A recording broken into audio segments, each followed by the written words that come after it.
शीतला मैया की जय। ठाकूर ठाकरेन की जय। सरपंच ते काय वरती मीटिंग सगळं का बात चर्चा करता तो का कैसे जी भैया वो दिन देवता तुम्हें मारे का हिसाब से मारे ये कहा पता ही सरपंच मैं बता तो कर बारे बने कहा था ले बता। वो दिन के बात हो गए थोड़ी जी एक कंधी लगो था उससे अपने अपन थोड़े कर दारू ने आवला जी जेकर गलती तेरत बलाव भाई तब तो सबूत मिली। हाँ बनेल कहा था जानते हैं जांची गुटू बलाग ना बोले हाँ मैंने कहा सरपंच जब अही तब पानी फासला है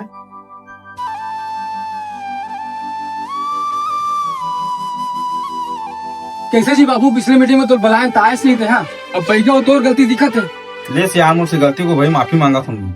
माफी मांगे काम में थोड़ी चली जी। कैसे जी सरपंच एकदम सही बात कहा था देवी देवता हमार परंपरा तुम किसने लात मारू जी कल के दिन में तुम्हें मतलब सियानी करना है खा दे हमारी संस्कृति तुम तो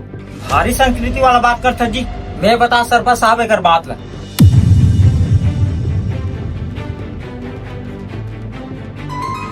धूप विलास पिता नशा तक नहीं खरा थे पैसा भी नहीं है तेकर ठगे मुचुक देवता चेक तो यही पिए वो फोकट में मन चलावा से